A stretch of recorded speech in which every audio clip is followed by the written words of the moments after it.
একদা হযরত খাদিজা রাদিয়াল্লাহু তাআলা আনহা ফজরের নামাজের পর জিকিরে বসে কবরের মুরাক্কাবায় অনুনয় বিনয় করে রুনাজারি করে কাঁদতে লাগলেন। তখন ফাতেমা রাদিয়াল্লাহু তাআলা আনহা ছোট ছিলেন। তিনি মা জননীর কান্নাকাটি রুনাজারি দেখে কাঁদতে কাঁদতে মক্কা শরীফের কাছে গেলেন। সেখানে গিয়ে দেখেন মহানবী হযরত মুহাম্মদ সাল্লাল্লাহু আলাইহি ওয়াসাল্লাম মুরাক্কাবার হালে ব্যস্ত রয়েছেন। তখন হযরত ফাতেমা রাদিয়াল্লাহু তাআলা আনহা বিশ্বনবীর কাছে কেঁদে কেঁদে বলতে লাগলেন, আব্বা ও আব্বা, আপনি এক্ষুনি বাড়িতে চলেন। আমার আম্মা জান কেন জানি অজরে কান্না করে চলেছে।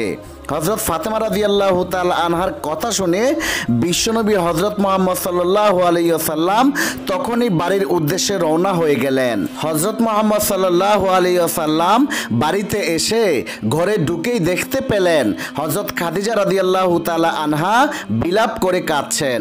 তখন হযরত মুহাম্মদ সাল্লাল্লাহু আলাইহি ওয়াসাল্লাম হযরত খাদিজা রাদিয়াল্লাহু তাআলা আনহাকে লক্ষ্য করে বললেন, হে খাদিজা, তুমি এত হয়রান পেরেশান কেন? খাদিজা বললেন, হুজুর, আপনি আমাকে বলেছেন জিকিরের পূর্বে কবরের মুরাক্কাবা করার জন্য। এখন আমি কবরের মুরাক্কাবা করে দেখলাম দুনিয়াতে যদি আমার কোনো অসুখ হয় তখন আমার আত্মীয় স্বজন সবাই এসে খবর নেয়, জিজ্ঞাসা করে যে আমি কেমন আছি। কিন্তু হাইরে, ওই কবরে যে কত প্রকারের আযাব হবে তাহা কেউ জানতেও পারবে না, আর দেখতেও পারবে না। কেউ গিয়ে জিজ্ঞাসাও করবে না যে তুমি কেমন আছো। অন্ধকার কবরে আমার মাবুদ মাওলা ছাড়া অন্য কেউ আমার খবর নিবে না।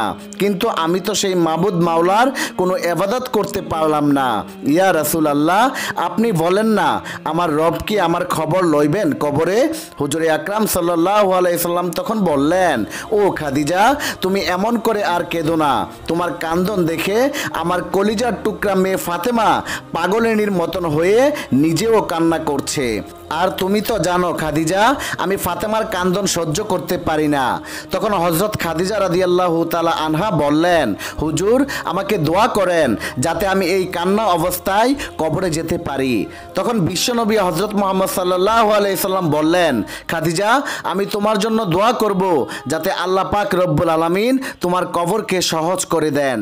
খাদিজা রাদিয়াল্লাহু তাআলা আনহা তখন বললেন, ইয়া রাসূলুল্লাহ, আপনি যদি আমার 3টি সওয়ালের জবাব দিতেন তবে আমি মরেও প্রাণে শান্তি পাইতাম। তখন নবীজি বললেন, খাদিজা, তোমার কি সওয়াল বলো আমাকে। তখন হযরত খাদিজা রাদিয়াল্লাহু তাআলা আনহা বলেন, প্রথমত আমার জানাজা নামাজ আপনি পড়াবেন। দ্বিতীয়ত আমাকে কবরে রাখার সময় আপনার গায়ের জুব্বা আমাকে পরিয়ে দিবেন, যাতে কবরের দুই দিকের মাটি আপনার জামার বরকতে আমাকে চাপ দিতে না পারে। তৃতীয়ত আমাকে কবরে রেখে যখন সকলে চলে যাবে তখন আপনি আমার কবরের পাশে দাঁড়িয়ে থাকবেন। কেননা মুনকার নাকির দুই ফেরেশতা যখন ভয়ঙ্কর আকৃতি ধারণ করে দুই পাশে দাঁড়াবে তখন তো কোনো মানুষেরই হুঁশ থাকবে না। হয়তো তখন আমি জবাব দিতে ভুলে যেতে পারি। তখন আমার ভুল হয়ে গেলে আপনি জবাব দিয়ে দিবেন। বিশ্বনবী হযরত মুহাম্মদ সাল্লাল্লাহু আলাইহি ওয়াসাল্লাম তখন হযরত খাদিজা রাদিয়াল্লাহু তাআলা আনহাকে বললেন, খাদিজা, তুমি ভয় পেও না, আমি তোমাকে ওয়াদা করলাম আমি তোমার সব কথা রাখবো। হযরত খাদিজা রাদিয়াল্লাহু তাআলা আনহা তখন বিশ্বনবীর কথা শুনে অত্যন্ত খুশি হলেন। মা খাদিজা রাদিয়াল্লাহু তাআলা আনহা বুঝতে পারলেন যে তার এই দুনিয়ার মায়া ত্যাগ করার আর বেশি সময় বাকি নেই। রাজা, বাদশাহ, আমির, ফকির সকলকে এই দুনিয়ার মায়া ত্যাগ করতে হয়েছে, তাকেও যেতে হবে। তাই খাদিজা রাদিয়াল্লাহু তাআলা আনহা মহানবী হযরত মুহাম্মদ সাল্লাল্লাহু আলাইহি ওয়াসাল্লামকে কাছে ডেকে বললেন, ওগো প্রিয় স্বামী, আমার আর বেশি সময় নেই।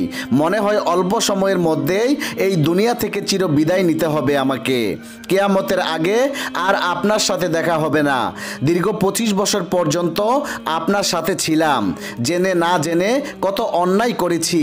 আপনি আমার সমস্ত অপরাধ নিজ গুণে ক্ষমা করে দিবেন।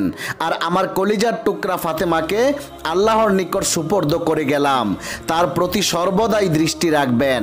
বিশ্বনবী হযরত মুহাম্মদ সাল্লাল্লাহু আলাইহি সাল্লাম তখন রুমাল দিয়ে বারবার চোখ মুছতে লাগলেন। তার চোখ দিয়ে অশ্রু গড়িয়ে পড়ে বুক বেসে গেল। হযরত মুহাম্মদ সাল্লাল্লাহু আলাইহি ওয়াসাল্লাম বিবি খাদিজার মৃত্যুর কষ্ট বুঝতে পেরে তাকে জিজ্ঞেস করলেন, ও খাদিজা, তোমার কি খুব কষ্ট হচ্ছে? খাদিজা রাদিয়াল্লাহু তাআলা আনহা তখন বললেন, হ্যাঁ প্রিয়। মহানবী হযরত মুহাম্মদ সাল্লাল্লাহু আলাইহি সাল্লাম তখন বললেন, তোমার এই কষ্টের মধ্যে আল্লাহর অশেষ রহমত রয়েছে। মহান আল্লাহ তাআলা তোমার জন্য বেহেশতে খুবই সুন্দর প্রাসাদ নির্মাণ করে রেখেছেন, আর বেহেশতের দরজায় তোমার জন্য অপেক্ষা করছে বিবি হাজেরা, বিবি মরিয়ম, বিবি আছিয়া এবং বিবি সারা। তুমি গিয়ে তাদের সঙ্গে মিলিত হবে। তুমি জীবনের শেষ মুহূর্তে প্রাণ ভরে আর একবার পবিত্র কালেমা পাঠ করো।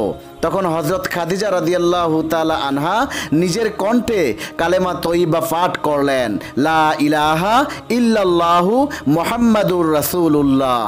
সঙ্গে সঙ্গে খাদিজা রাদিয়াল্লাহু তাআলা আনহার পবিত্র আত্মা ইহলোক ত্যাগ করে বেহেশতে চলে গেলেন। ইন্না লিল্লাহি ওয়া ইন্না ইলাইহি রাজিউন। বিদায়ীকালে খাদিজা রাদিয়াল্লাহু তাআলা আনহার বয়স হয়েছিল 85 বছর। পবিত্র রমজান মাসের 10 তারিখে তিনি চিরনিদ্রায় শায়িত হন। হযরত খাদিজা রাদিয়াল্লাহু তাআলা আনহার মৃত্যু সংবাদ ছড়িয়ে পড়লে চারদিকে থেকে হাজার হাজার মহিলা এসে আখিরি জামানার নারীকুলের জননীকে শেষবারের মতো দেখলেন, আর সকলেই কান্নায় ভেঙে পড়লেন। তার শোকে সমগ্র আরবের লোকেরা কাতর হয়ে গিয়েছিল। অতঃপর মহানবী হযরত মুহাম্মদ সাল্লাল্লাহু আলাইহি ওয়াসাল্লাম বিবি খাদিজার ওয়াদা অনুযায়ী নিজে জানাজা দিলেন এবং নিজের জামা পরিয়ে দিলেন। তিনি নিজ হাতে জান্নাতুল মুআল্লা নামক স্থানে হযরত খাদিজার লাশ কবরে নামালেন। হাদিস শরীফে বর্ণনা অনুযায়ী জানা যায়, হযরত খাদিজা রাদিয়াল্লাহু তাআলা আনহাকে কবরে যখন রেখে সকল মানুষ চলে গেল, তখন হযরত মুহাম্মদ সাল্লাল্লাহু আলাইহি ওয়াসাল্লাম কবরের কাছে দীর্ঘক্ষণ দাঁড়িয়ে রইলেন। তখন তার সমস্ত শরীর দিয়ে গাম ঝরছিল। অনেক রাত্র হয়ে গেল, মুনকার নাকিরের কোনো সারা শব্দ পাচ্ছিল না। তখন হঠাৎ গায়েবীভাবে আল্লাহ রব্বুল আলামিনের পক্ষ থেকে আওয়াজ আসলো, ওগো আমার প্রিয় হাবিব, আপনি এত রাত পর্যন্ত কষ্ট করে খাদিজার কবরের নিকট দাঁড়িয়ে কাঁদছেন কেন? তখন হযরত মুহাম্মদ সাল্লাল্লাহু আলাইহি সাল্লাম বললেন, ওগো আমার মাওলা, আমার খাদিজা আজ কবরের মধ্যে শুয়ে পড়েছে। মুনকার নাকিরের সওয়ালের জবাব এর মধ্যে কোনো ভুল হলে আমি তার জবাব দিয়ে দেব, সেই জন্যই আমি এখানে দাঁড়িয়ে রয়েছি। কিন্তু এখন পর্যন্ত মুনকার নাকিরের কোনো সারা শব্দ পাচ্ছি না। তখন মহান আল্লাহ পাক গায়েবীভাবে আওয়াজ দিয়ে বললেন, ওগো আমার হাবিব, আপনি বাড়ি চলে যান, আপনাকে আর জবাব দেওয়া লাগবে না। আমার খাদিজা কবরের কান্না দুনিয়াতেই কেঁদে এসেছে। সে কবরের হিসাব নিকাশ ও আযাবের উপর পূর্ণ বিশ্বাস রেখে কবরের ভয়ে দুনিয়াতেই চোখের পানি ফেলে এসেছে। আর আমার যে বান্দা বান্দি কবরের সব কিছু বিশ্বাস করে কবরের ভয়ে 2 ফোঁটা চোখের পানি ফেলবে, আমি আল্লাহ তার কবরের আযাব মাফ করে দেব। হে আমার প্রিয় হাবিব, আপনি আর বিচলিত হবেন না।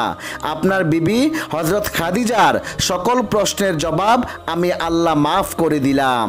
সুবহানাল্লাহ, সুবহানাল্লাহ। প্রিয় দর্শক, এই ছিল হযরত খাদিজা রাদিয়াল্লাহু তাআলা আনহার ইন্তেকালের হৃদয় বিদারক ঘটনা। আল্লাহ পাক আমাদের সবাইকে হযরত খাদিজার মতো জীবন ধারণ করে কবর দেশে যাওয়ার তৌফিক দান করুক। সকলেই কমেন্টে লিখুন আমিন। প্রিয় বন্ধুরা, আমাদের ভিডিওটি আপনাদের কাছে কেমন লেগেছে তা অবশ্যই কমেন্টের মাধ্যমে আপনাদের মূল্যবান মতামত জানিয়ে দিবেন।